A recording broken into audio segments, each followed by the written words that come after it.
네, 안녕하십니까. 깡세클럽 강재윤입니다. 전일, 만기일 다 왔다라고 해야지 될 것 같은데, 우선은 이제 선물 쪽에서 기준을 잡을 때, 선물에서가 326포인트, 이 라인대가 사실 마지막 저항, 매물대다, 이렇게도 볼 수 있는데, 그 자리대가 가장 어려운 자리이고, 오히려 이제 그 다음에는 지수로 볼 때 2,500이라는 마디 지수 정도 이렇게 볼 수 있는데, 그 매물대가 이제 저항이 되었었고, 장중에 계속해서 종목별로 어느 정도 차별화가 되는 흐름을 보이다가 오전 들어서 굉장히 큰 폭의 급락과 급반등 이 흐름을 보여줬었는데 결과적으로 만기는 결국 무난하게 끝났다 이렇게 볼 수 있을 것 같습니다. 이제 남아있는 거는 시장에서 우리나라 증시 같은 경우가 월요일 날 임시 공휴일이기 때문에 연휴를 앞두고 시장에서 매물 소화하는 과정을 어떻게 보여줄 것이냐 이 부분과 미중 간의 갈등이 지속이 되고 있는 상황에서 이제 15일 날 고위급 회담에서 특별하게 변수가 나타나느냐 이 부분이 될 것 같습니다.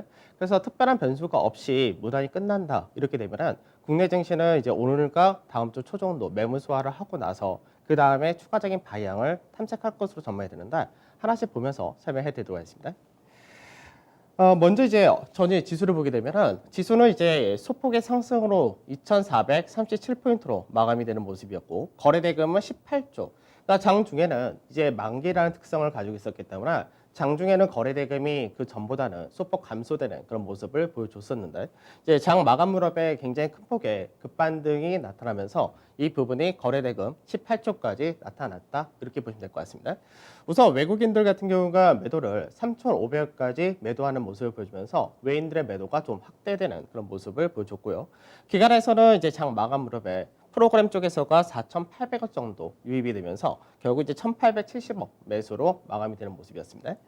그다음에 선물 시장인데 선물 시장에서도 외국인들이 이제 매도 물량이 좀 떨어졌다 됩니다. 그래서 외국인 같은 경우는 실질적으로 앞전에 계속해서 선물 누적 매수를 키워서 올라왔었던 그런 케이스였는데 어제 같은 경우는 이제 미결제가 좀 감소되는 그런 모습이 있었기 때문에 선물 쪽에서 일부 차익 실현을 했다 이렇게 봐야 됩니다.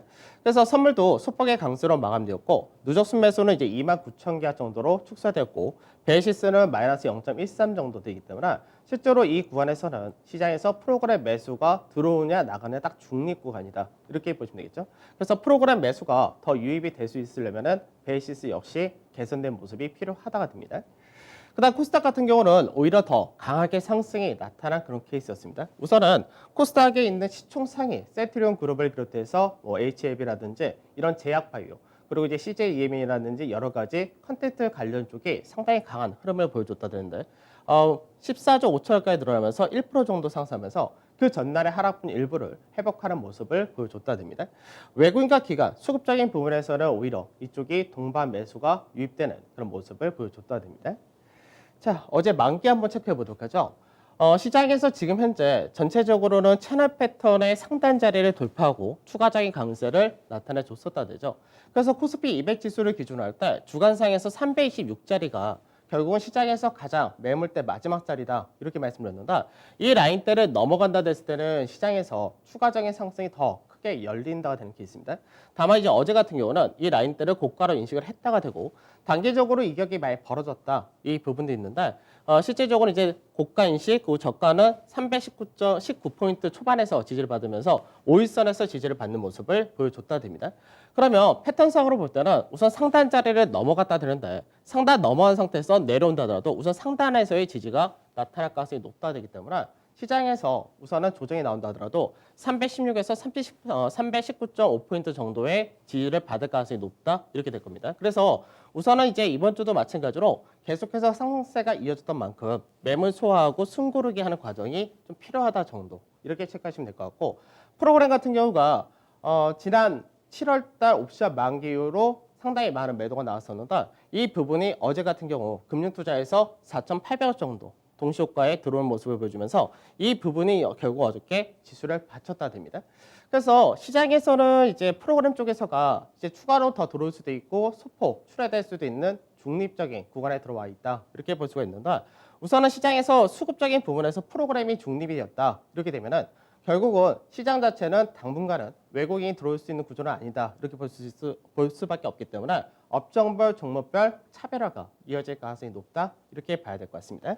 다만 이제 거래량적인 부분에서는 여전히 좋다는 쪽인데 거래량적인 부분에서가 코스피 200 대형주를 중심으로 해서 꾸준하게 거래량의 증가세가 이어진다는 부분에서는 지수 자체가 급격한 하락은 조정이라는 이런 부분은 나타날 가능성이 여전히 낮다라고 보시면 되겠습니다. 자, 해외 증시 보도록 하죠. 해외 증시에서는 중국 증시는 약간 관방세가 굉장히 좀 짙은 그런 모습을 보여줬다 됩니다. 아직까지 이제 15일 날 있을 고위급 회담에서 어떤 결과가 나올지 모르기 때문에 거기에 따라서 관망세 나타났는데 그러다 보니까 중국 증시가 거래 대금이 1조 위안을 하회하는 그런 모습을 보여줬다 됩니다. 그래서 중국 같은 경우가 거래 대금이 크게 감소를 했다는 이야기는 시장에서 지금 현재 방향을 잡기보다는 관망으로 나타나다가 이제 주말에 있을 고위급 회담 결과에 따라서 방향을 어느 정도 나타날 가능성이 높다. 이렇게 봐야 되겠죠. 그래서 실제적으로 외국인들 역시도 이제 어제 거의 순매수가 없다 정도, 매도가 나타나진 않았지만 순매수도 없는 상태이기 때문에 시장에서는 지금 현재 어느 정도 글로벌 증시가 꾸준히 많이 올라온 만큼 조정의 빌미가 나타날 것이냐 여기에 대해서 관심을 좀 가진다 정도 보시면 되겠습니다. 그다음 미증시인데 미증시는 혼조세로 마감이 되었죠. 그래서 다우지수가 다우라든지 S&P가 소폭의 하락으로 마감되었고 나스닥은 소폭의 강세로 마감이 되는 모습이었습니다. 우선은 실업수당 청구 건수 같은 경우는 3월달 코로나가 확산되기 시작한 이후로 가장 적은 실업수당 청구 건수가 발생이 되었다 이렇게 됐는데 그걸 제외하고는 추가적인 경제적인 모멘텀은 없었다 된 케이스고요. 그다음에 민주당과 공화당에서의 추가 부양제 합의 이 부분이 여전히 난항을 나타내고 있다입니다. 어떻게 보면 미증시가 현재 부양체 통과 이 부분에 대한 기대치가 있기 때문에 협상 통과가 아직까지 안 된다는 부분이 미증시에서도 추가적인 호재 소멸이라든지 악재, 차익 실현이 크게 나타날 가능성은 없다가 될 수도 있을 것 같습니다.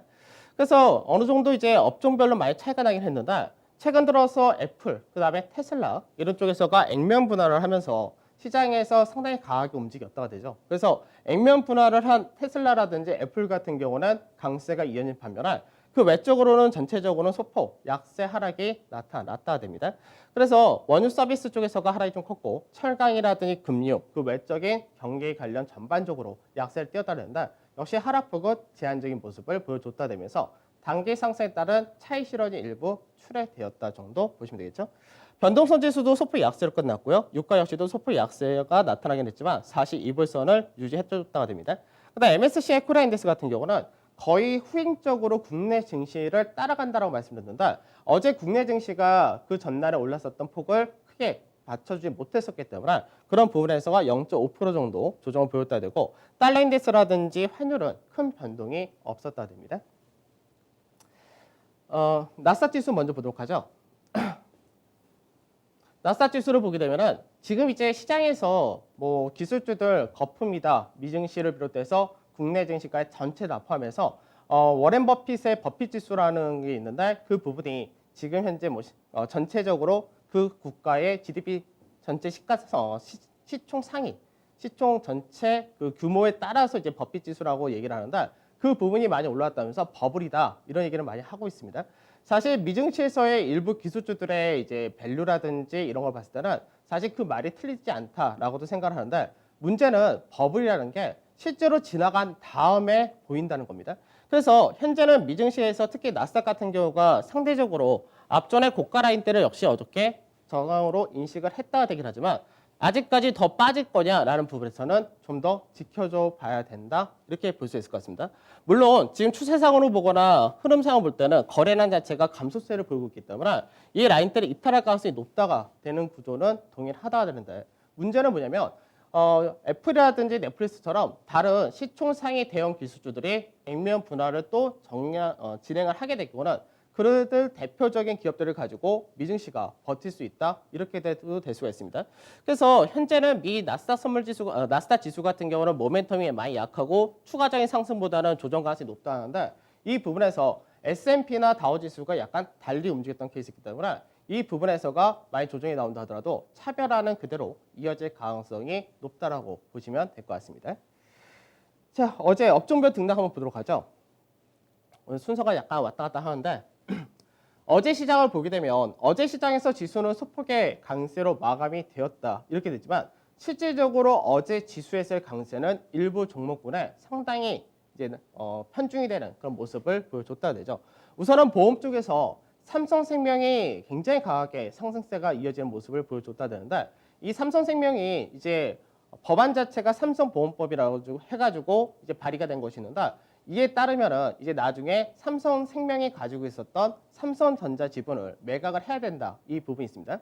그래서 이게 현재는 삼성그룹주들에 대한 지배구조 문제가 다시 한번 시장에서 이슈가 된 그런 케이스인데 그로 인해서 삼성생명이 상당히 강한 흐름을 보여줬다 되고요. 그다음에 삼성물산 역시 유통 쪽에 포함되어 있다라고 말씀드렸는데 삼성물산도 역시 다시 한번 지주회사로서 전환될 수 있다라는 기대치가 높아졌다 됩니다. 그다음 유틸리티 쪽에서는 한국전력이 실적이 좋게 나왔던 부분이 한국전력의 강세가 나타났고 그리고 어제 실적을 발표했었던 NC소프트 역시 실적은 예상치를 어느 정도 하이한 그런 모습을 보여줬지만 향후 게임에 대해서 언제 출시를 할 거며 이런 구체적인 계획을 발표했던 부분이 강세로 나타나면서 업종보다는 종목별 흐름이 상당히 강하게 움직였다 됩니다. 그래서 실제적으로 그 외적인 종목들은 대부분 시장보다는 약한 모습을 보여줬다 되는데 만기의 특성이란 부분도 있었다 정도 체크하시면 될 것 같습니다. 자, 삼성물산 한번 보도록 하죠. 삼성물산이 사실 이제 시장에서는 그동안 굉장히 저평가가 된 그런 케이스입니다. 물론 자산 가치로 볼 때는 현재 시장에서 뭐 1.1배, 1.15배 이렇게까지 올라왔다 이렇게 되긴 하는데 갖고 있는 삼성 계열 주식이 상당히 많다는 거죠. 그래서 삼성물산 같은 경우는 지금 현재는 주 사업 자체가 건설이라든지 유통이라든지 패션이라든지 그 바이오까지 해서 상당히 많은 분야에 대해서 매출을 나타내고 있는데 대부분의 매출은 건설 쪽에서 나타난다 됩니다. 근데 그거를 제외하고 실제로 이제 가지고 있는 자회사들의 최근 들어서의 주가 상승에 따른 모멘텀이 상당히 강하다 되는데 2분기까지의 삼성물산이 갖고 있는 주요 상장사들의 지분 가치 잠깐 보게 되면은 우선은 2분기 기준입니다. 6월 말 종가 기준인데 삼성전자 같은 경우가 시가총액이 340조 정도 되는데 지분을 갖고 있는 것이 약 15조 정도의 가치가 가지고 있고요. 삼성바이오로직스가 상당히 많이 올라갔죠. 그래서 삼성바이오로직스가 현재 23조 정도의 가치를 가지고 있다 됩니다. 그다음에 삼성 SDS라든지 삼성생명 여기에 대해서 역시 2조의 가치를 갖고 있어서 현재 삼성물산이 갖고 있는 삼성그룹주에 대한 지분 가치가 약 42조가 됩니다. 그러면 굉장히 많은 지분 가치를 가지고 있는데 이 지분 가치를 물론 다 가져가지는 않습니다. 그렇다 하더라도 어저께 급등이 나와서 삼성물산의 시가총액이 23조 6천억 정도가 된다. 이렇게 보면은 지금 현재 삼성물산이 가지고 있는 여러 가지 삼성그룹주들에 대한 지분 가치의 절반 정도의 시가총액밖에 안 된다. 이렇게 되는 겁니다. 근데 이제 문제는 뭐냐면 삼성이라는 그룹이 이제 지배구조 관련해서 셈법이 굉장히 복잡한 그런 상태인데 우선적으로 이제 삼성보험법이라 해가지고 발생된 그런 부분을 놓고 볼 때 삼성생명이 가지고 있는 삼성전자 지분을 매각을 하게 될 때 시장에 공개 매각할 가능성은 거의 없다가 됩니다. 그러면 삼성물산이 그 지분을 인수할 가능성이 상당히 높은데 그 지분 가격을 뭘로 지분을 할 거냐 이 차이가 되는데 그렇게 되게 될 경우 삼성에서는 지금 셈법이 굉장히 많은데 삼성물산이 만일 삼성전자에 대한 지분을 가져간다 했을 때 삼성바이오로직스에 대한 지분을 일부 정리할 가능성이 상당히 높다. 시장에서 이렇게 판단도 합니다. 그래서 나중에 이렇게 되게 될 경우는 삼성바이오로직스가 시장에 지분이 좀 출회될 가능성이 높다. 이렇게 볼 수가 있고요. 그 외적으로 이건희 회장이 갖고 있는 지분에 대한 상속세가 마찬가지로 이제 어느 정도 그 나중에 이재용 일가가 이제 어느 정도 그 상속세를 낼 때 그 필요한 재원이 약 9조 정도가 되는데 그럼 이 9조라는 재원은 또 뭘로 마련할 거냐 이 부분도 있습니다. 그래서 실제로는 삼성 SDS가 거기에 따른 대상에 대해 가서 높다 이렇게도 얘기를 하고 있는데 셈법이 여러 가지 있기 때문에 그 부분은 좀 더 진행이 돼야지 알 수 있을 것 같습니다. 다만 시장에서 이런 문제가 발생되면서 지배구조에 대한 이슈가 불거졌기 때문에 삼성뿐만 아니라 현대라든지 하나라든지 롯데 이런 그룹들도 지분 관련된 종목들이 모멘텀 받을 가능성이 상당히 높다 이렇게 봐야 될 겁니다. 그래서 삼성물산 같은 경우는 차트상에서 볼 때는 이제 시장에서 12만 1,000원이라는 자리대가 앞전에 매물대의 4단 자리가 되는데 이 라인대를 돌파를 했다가 되고 본격적으로 매물이 가장 많은 자리는 13만 6천원 전후가 됩니다. 그래서 매물대의 중간 마디까지 추가적인 상승세를 보인다면은 이 라인대까지가 단기적으로 가능하다가 될 것이고 사실 이 부분은 이제 어떻게 전개될지는 아직까지 좀 더 지켜봐야 되기 때문에 아까 말씀드렸던 지분 가치를 전부 다 반영하거나 그 이상을 바라는 건 아직까지 좀 부족하다 정도로 생각을 하셔야 될 것 같습니다. 다만 삼성물산이 그동안 워낙에 저평가를 받던 부분에서 이제 어느 정도는 제값을 받으러 움직인다 정도 체크를 하셔야 되겠죠. 자, 이슈가 된 삼성생명법이라는 게 있습니다. 이게 6월 18일 날 이제 민주당의 의원 한 분이 이제 발의를 한 그런 부분인데 국회에서 통과가 될 것으로 시장은 전망하고 있습니다. 언제 통과할지는 아직까지 봐야 되겠지만 기준이 뭐냐면은 시장에서 회사가 가지고 있는 자산 가치 대비해서 3% 이상의 초과 지분 여기에 대해서는 매각을 해라 이 부분인데 그동안은 삼성전자를 어떤 식으로 했냐면 취득 원가로 평가를 했었습니다. 근데 이 부분은 앞으로 시가를 기준으로 평가를 하라 이런 부분입니다. 그러다 보니까 삼성생명이 그동안은 취득가를 기준으로 할 때는 실질적으로 3%나 상한선을 넘어갈 수가 없었다는데 이 부분을 시가로 평가를 하게 될 경우는 이 규모가 굉장히 커진다가 됩니다. 그러면 초과분에 대한 부분을 매각할 수밖에 없는데 이 초과분이 현재 삼성전자의 가치로 봤을 때는 시가가 17조가 넘어간다는 거죠. 그러면 삼성전자에 대한 지분을 매각하는 이 17조가 삼성생명의 시가총액보다 훨씬 더 높다는 이야기가 됩니다. 그래서 이 부분이 통과될 경우 삼성생명이라든지 삼성화재가 가지고 있는 삼성전자의 지분 가치, 매각을 할 수 있는 이 부분이 시장에서는 굉장히 강한 이슈로 움직였다. 이렇게 봐야 되겠죠. 그래서 실질적으로 삼성생명이라든지 삼성화재 이런 보험회사들이 2분기 같은 경우는 코로나로 인해서 활동이라든지 이런 부분이 제한적이었기 때문에 실적 자체가 언택트로 어느 정도 모멘텀을 받았던 그런 케이스입니다. 향후 실적은 약간은 좀 떨어질 수밖에 없다 됩니다. 다만 이런 지분 가치가 그동안 워낙에 저평가를 받았었던 보험이라든지 이런 쪽에서도 모멘텀을 줬다. 이렇게 체크를 해야 될 것 같습니다. 그래서 삼성생명의 흐름을 보게 되면 삼성생명 같은 경우는 앞전에 주가가 무너지고 나서 계속 박스권에서 아주 장기간에서 움직였다 되죠. 그래서 삼성생명 같은 경우는 실제로 상장한 이후에 계속해서 하락세만 나타냈었던 그런 종목이었습니다. 44,000에서 53,000원의 박스권을 약 4개월 동안 움직였다가 이 라인을 돌파하면서 공매도 평균 단가가 62,100원이었습니다. 이 라인대를 어저께 굉장히 강하게 돌파를 했다가 됩니다. 그래서 쇼커버링과 더불어서 마디를 하나씩 더 뽑아가지고 76,000원 가격대까지 왔는데 이 76,000원짜리 대가 실제적으로 작년에 고가 라인대 정도 된다고 보시면 되겠습니다. 그래서 현재는 시가총액이 14조 3,800억까지 올라왔다가 되죠. 그래서 이 부분이 법안이 통과될 경우는 삼성전자에 대한 지분 매각분보다도 아직까지 싸다 이렇게 된 케이스입니다. 그래서 추가적인 강세가 더 나올 거냐라는 부분에서는 이 법안 자체가 통과되느냐 이게 중요하고 현재는 그동안 반영을 하지 못했었던 이런 부분을 굉장히 강하게 반영했다 되기 때문에 단기적으로는 숨고르기와 매물 소화하는 과정은 좀 필요하다 정도 이렇게 체크하시면 될 것 같습니다. 그래서 시장에서 이슈가 하나씩 만들어질 때마다 상당히 이제 그 회사의 지분 가치를 갖고 있는 회사들이 부각이 되는 케이스인데 앞전에 넷마블 같은 경우도 이제 BTS가 뭐 상장한다 이런 쪽에 대해서가 한번 이슈가 됐었고 뭐 중국의 파노라는 것도 있었는데 그에 따라서 이 지분을 갖고 있는 CJ EMN 역시도 상당히 요 근래 들어서 강한 흐름을 보여준다 되죠. 마찬가지로 지주회사 LG 같은 경우는 지분이 어느 정도 다 정리가 되어 있지만 LG화학이라든지 이런 자회사들의 주가가 올라가면서 역시 반영을 하는 그런 케이스이기 때문에 이런 지분 관련된 기업들, 종목들 같은 경우가 다시 한번 시장에서 모멘텀을 받을 가능성이 상당히 높다. 이렇게 보셔야 될 것 같습니다. 자, 어제 수급 한번 보도록 하죠.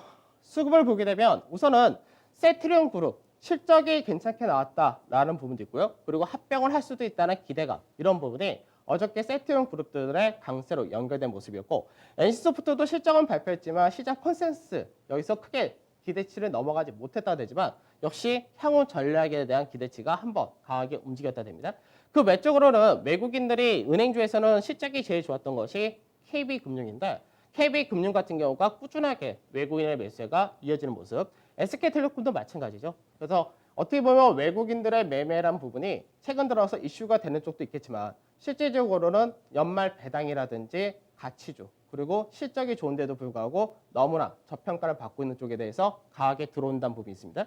그다음에 아모르퍼시픽을 비롯해서 중국 소비 관련주 같은 경우가 뭐 시진핑 주석이 이제 11월 달 안에 방한을 할 거다 이런 기대치도 어느 정도 선반이 되었다 볼 수가 있고요. 그 외적으로 이제 제약바이오에서 액테오젠이라든지 HLB 이런 쪽도 상당히 강한 흐름을 보여주는 모습을 보여줬습니다. 그 외적으로도 이제 나머지 동반 매수한 종목들 상당히 많이 나타난 모습이었고요.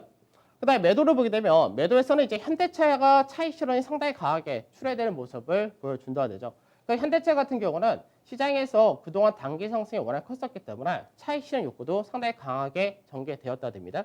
그다음에 삼성전자라든지 LG화학, 그리고 네이버, 삼성바이오로직스, 하이닉스 같이 역시 대부분이 상승을 많이 했던 종목군들을 중심으로 차익 실현 나타난 모습 동일했다가 되겠죠. 그다음에 기관에서 수급도 마찬가지인데 NC소프트를 중심으로 들어오고요. 카카오 같은 경우 이제 카카오 게임즈가 이제 연내 상장할 수 있다 이런 부분이 좀 이슈가 되는 케이스. 삼성물산 아까 설명해드렸던 그런 부분이고 한국전력도 실적이 2분기에 2분기 예상은 실적의 적자가 이어질 거다 이 부분이었는데 이 부분은 흑자 전환한다면서 역시 모멘텀 받은 케이스입니다. 삼성화재 동일한 케이스고요. 그리고 세트리온 헬스케어 그리고 세트리온, LG화학, 신세계 이런 쪽으로 매기가 같이 들어온 모습이었습니다. 그다음 매도 쪽에서는 이제 네이버, 그다음에 CJ제다 많이 올라간 종목군들, 그다음에 하이닉스도 마찬가지로 계속해서 동반 매도는 이어진 케이스고요. 삼성바이오로직스 역시 동반 매도 나타났다.